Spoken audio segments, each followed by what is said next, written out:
और भी बहुत सारे लोग खड़े हुए थे।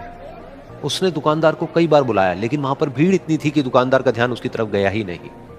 और फिर उस बच्ची को थोड़ा सा गुस्सा आया तो उसने अपनी मिट्टी की गुल्लक ले करके वहीं काउंटर पर जोर से रख दी, जिसके बाद में जो दुकानदार था और जितने भी लोग खड़े थे वो सब उस बच्ची की तरफ देखने लग गए। और फिर उस दुकानदार ने उस बच्ची से पूछा, बेटे आपको क्या चाहिए? तो वो बड़े ही भोलेपन से बोली कि मुझे एक चमत्कार चाहिए। ये सुनकर के दुकानदार को कुछ समझ नहीं आया, ना ही वहां पर जो लोग थे उनको कुछ समझ में आया, और सब उसकी तरफ देखने लग गए। फिर दुकानदार ने बोला, बेटे चमत्कार तो यहाँ पर नहीं मिलता है।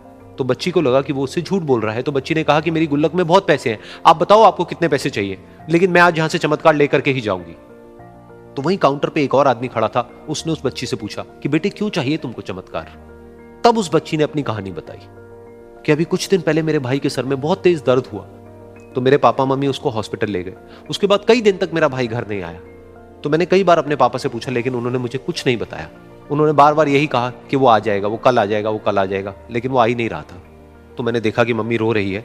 अब पापा मम्मी को कह रहे थे कि उसकी दवाइयों के लिए और उसके इलाज के लिए जितने पैसे चाहिए उतने मेरे पास में नहीं है, अब उसको कोई चमत्कार ही बचा सकता है। तब मुझे लगा कि अगर मेरे पापा के पास में इतने पैसे नहीं भी हैं तो क्या हुआ, मेरे पास में तो है। तो मैंने जितने भी पैसे जोड़ रखे हैं वो सारे लेकर के मैं इस दवाई की दुकान पर आई। फिर उस आदमी ने उस बच्ची से पूछा, कितने पैसे हैं तुम्हारे पास में?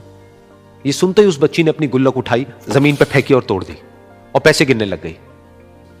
बाकी सब लोग खड़े होकर के उसको देख रहे थे।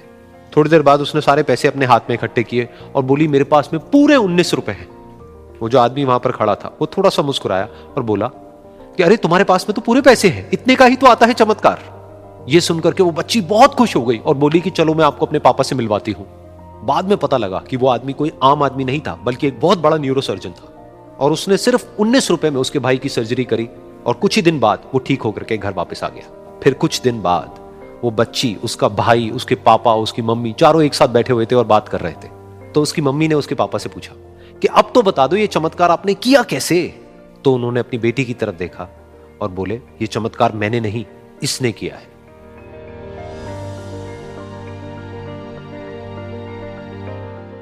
तो यहां पर एक बहुत बड़ी बात है जो हम उस छोटी सी बच्ची से सीख सकते हैं कि जिंदगी में कभी कभी ऐसा होता है कि हमको कोई रास्ता नजर नहीं आ रहा होता है और हम लोग हिम्मत हार जाते हैं। तब हमारे अंदर एक बच्चा होता है जो कोशिश करने से कभी भी पीछे नहीं हटता है।